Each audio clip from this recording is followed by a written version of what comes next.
रहमत आलम इस कायनात में इंसान को कीमती बनाने आए हैं। इसको ये इंसान का लफ्ज़ याद रखना। जैसे कुछ लोग लोहे को कीमती बनाते हैं, कुछ मिट्टी को कीमती बनाते हैं, कुछ धागे को कीमती बनाते हैं, कुछ लकड़ी को कीमती बनाते हैं, मोहम्मद ने इंसान को कीमती बनाया। लकड़ी का राड देख रहे हो, ऐसो देखिए तो लोहार की पहचान है। लकड़ी का सोफा हमें बताता है कि तरखान भी कोई है। मस्जिद के दरो दीवार बताते हैं मिस्त्री और मजदूर भी है। किरणें बताती हैं चांद मौजूद है।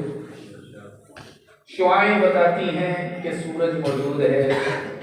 शागिर्द उस्ताद की पहचान बनते हैं, मुरीद अपने पीर की पहचान बनते हैं।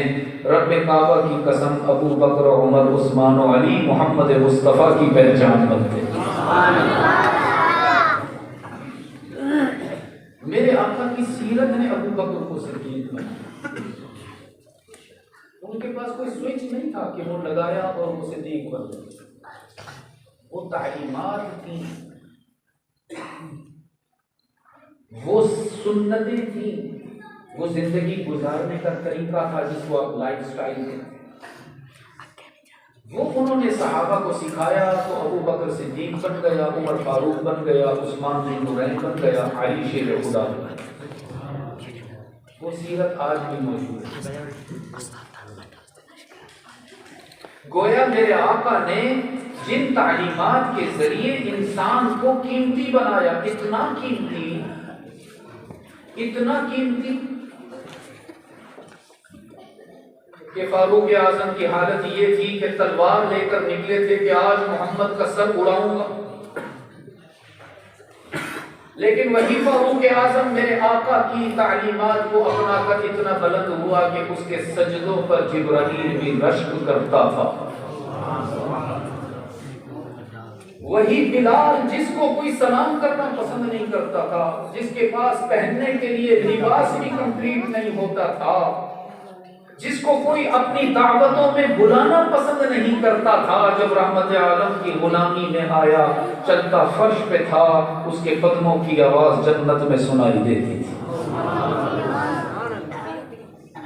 ये कैसे कीमती बन गए? और क्या आज हम कीमती नहीं बन सकते? क्या ये हमारा नसीब है कि फलस्तीन में हमारी बेटियों की इज्जतें मिलती रहें? क्या हम इसको मुकद्दर का समझ के खामोश रहें कि कश्मीर में कब्जे होते चले जाएं हिंदुओं के? ये जी नसीब में यही था, मुकद्दर नहीं है। ये मुकद्दर नहीं है, ये सुस्ती है हमारी, ये नबी के कदमों से दूरी है हमारी, ये उनकी सीरत को नजरअंदाज करने का नतीजा है। वरना याद रखिए, मैंने जुमा में भी अर्ज किया मौलाना हबीबुल्लाह साहब की मस्जिद में कि मेरे आका अपने नबी के गुलामों को 2 बड़े बड़े इनामात देते। कितने जी? 2। अब वो बताता हूँ कौन से। फरमाया मन अमिल सालिहन मिन दकरिन औ उन्सा औ उन्सा। हम समझते हैं हमारी बीवी का काम है बस किचन में रोटियां पकाना। हम समझते हैं बेटियों का क्या काम है, नमाज पढ़े, कुरान पढ़े, जिक्र करें, तस्बीहात पढ़े, इस्तिग़फ़ार करें, इनका क्या काम है? रब ने कुरान में तुम्हारी गलतफहमी को दूर किया है कि जैसे तुम रब की रजा के हुसूल के लिए पाबंद हो, तुम्हारी बहनें, बेटियां, माएं, बीवियां, वो भी रब की रजा हासिल करने की पाबंद बनाई। फरमाया मन अमिल सालिहन मिन ज़करिन औ उन्सा व हुवा मुमिन। 2 शर्तें हैं बस, अल्लाह की जात पर ईमान कामिल और मोहम्मद अरबी की इत्तिबाए कामिल। अल्लाह को अपना माबूद बना लो और मोहम्मद को अपना महबूब बना लो, फिर होगा क्या? रब ने फरमाया फलनुहयिन्नहु हयातन तय्यिबा। सबसे पहला इनाम ये मिलेगा कि तुम्हारी दुनियावी जिंदगी को काबिल रश्क बना दूंगा। तो तमन्ना करेंगे काश हम भी इन जैसे बन जाए। लोग तुम्हारी औलाद की कामयाबियों को देखकर तमन्ना करेंगे काश हमारी औलाद भी इन जैसी हो जाए। ये पहला इनाम है और ये छोटा इनाम है। दूसरा इनाम हक ताला ने जिससे भी बड़ा अता फरमाया, जैसे एक वाला वलनजज़ियन्नहुम अजरहुम,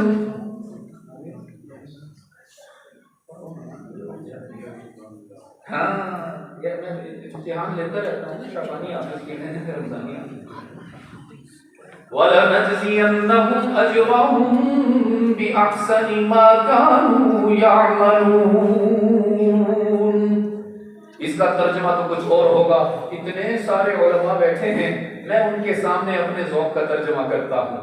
रब्बुल आलमीन ने फरमाया जो मुझे माबूद मानेगा, मोहम्मद को महबूब मानेगा, उसे सबसे बड़ा इनाम ये दूंगा कि हश्र के रोज उसे मेहमान बनाऊंगा, खुद उसका मेजबान बनूंगा। किसी नेमत की कमी नहीं होगी, न दुनिया में न आखिरत में। दुनिया में भी फतूहात तुम्हारा मुकद्दर बनेगी, कामयाबियां तुम्हारे कदम चूमती नजर आएंगी, जैसे उमर के कदम चूमा करती थी। फारूक आज़म एक मर्तबा तन्हाई में रोते हुए नजर आए। साथियों ने पूछा अमीरुल मुमिनीन क्या बात है, आपकी आंखों में आंसू क्यों नजर आ रहे, कहीं किसी जंग से मुसलमानों के हारने की खबर तो नहीं आ गई। फारूक आज़म ने फरमाया नहीं बिहम्दिल्लाह, हर जंग में मुसलमान कामयाब हो रहे हैं।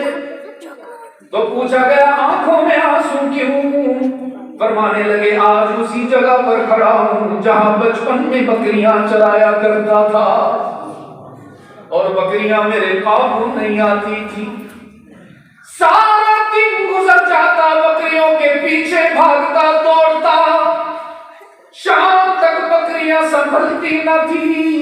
जब घर जाने का वक्त आता तो मेरा अब्बा खत्ताब मुझे गरीबान से पकड़ के झटका देता, कहता उमर बकरियां नहीं संभाल सकते, जिंदगी कैसे गुजारोगे।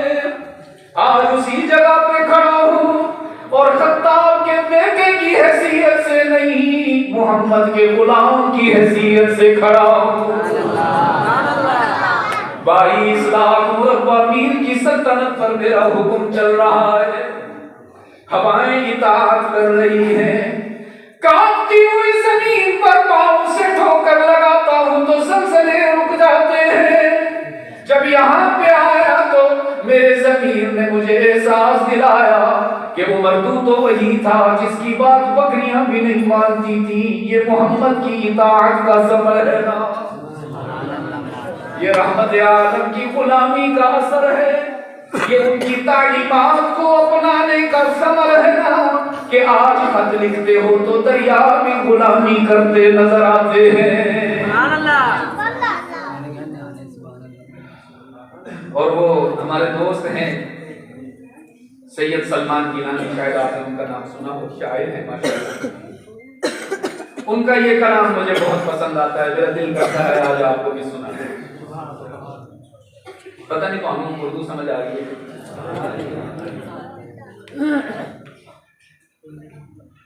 फरमाया देखते रह गए उन्हें हैरत से जमाने वाले,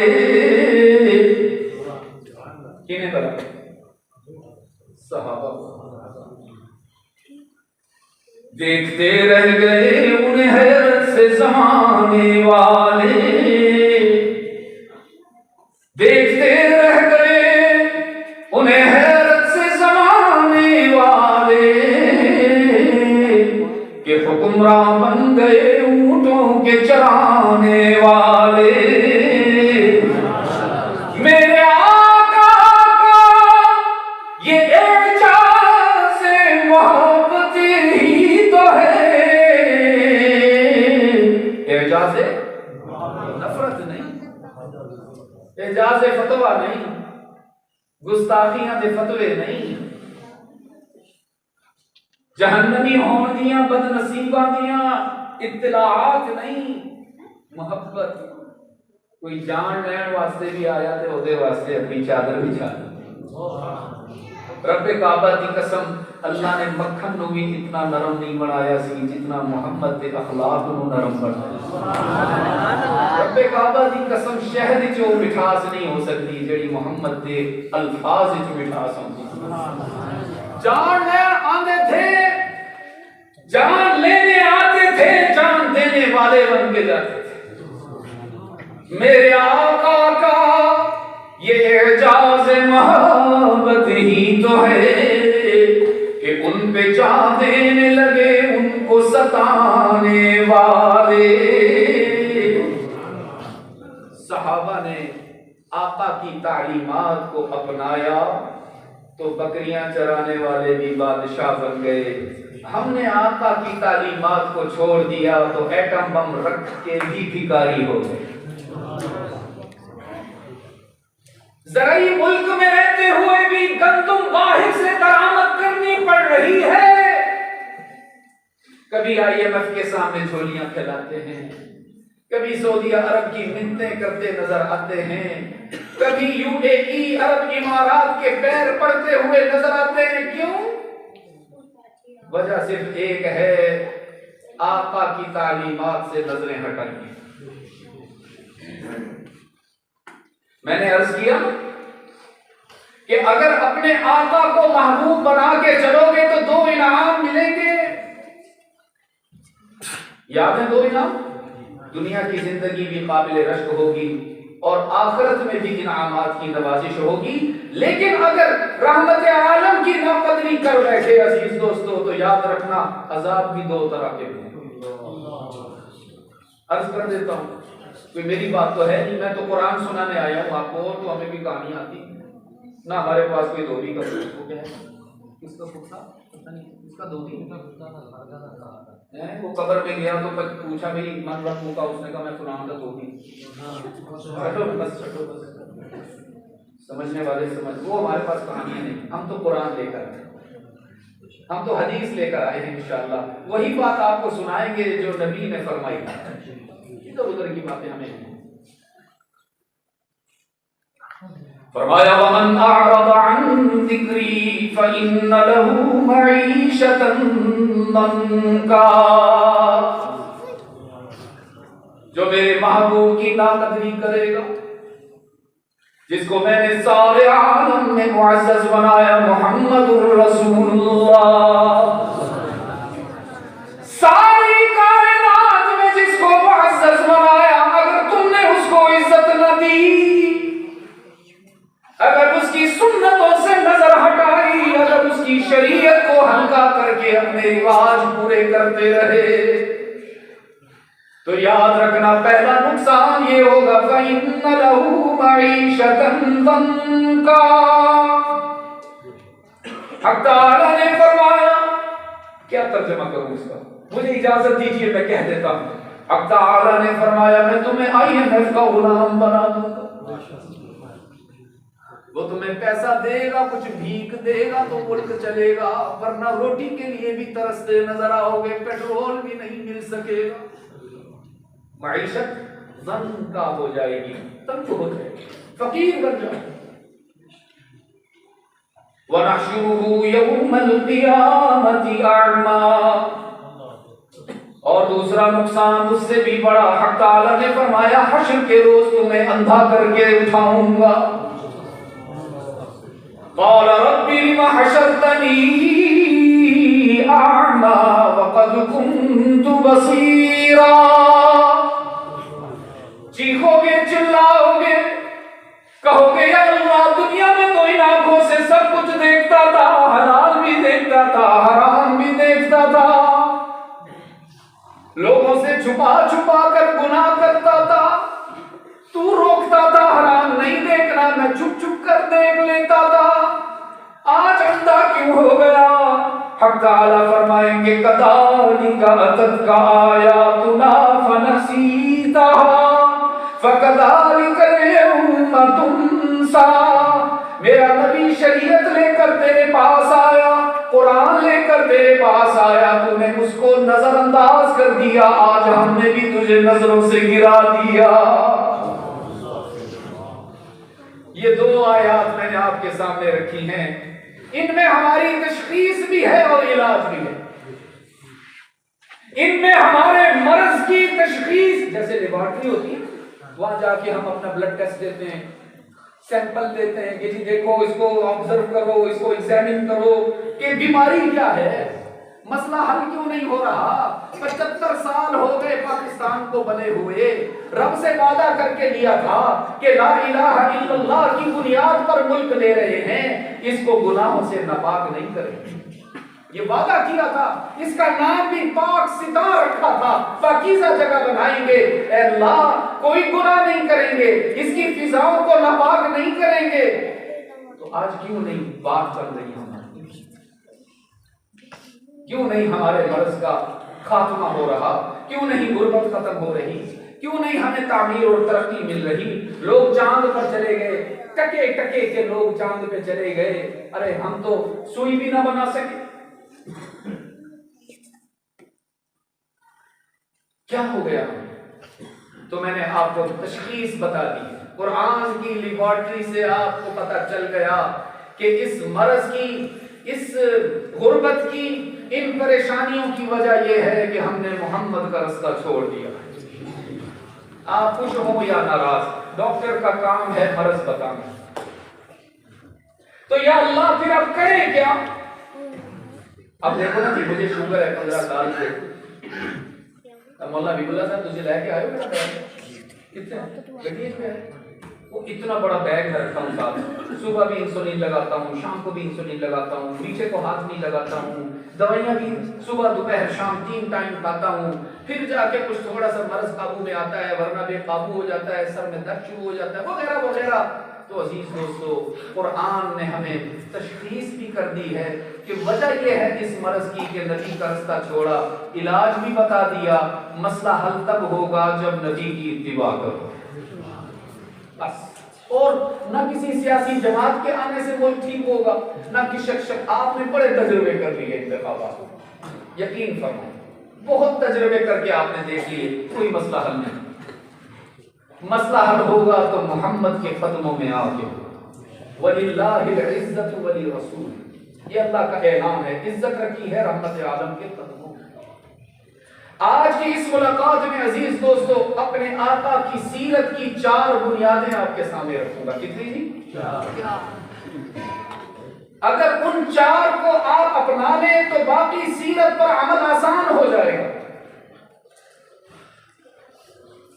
उन 4 में से सबसे पहला उसूल, सबसे पहली बुनियाद, मेरे आका की सीरत का सबसे नुमाया पहलू यह है, बहुत गौर से सुनना, पता नहीं जिंदगी में फिर कभी मुलाकात हो या ना हो, ये 4 उसूल याद करके रहना, इंशाअल्लाह कभी गुमराह नहीं होगे।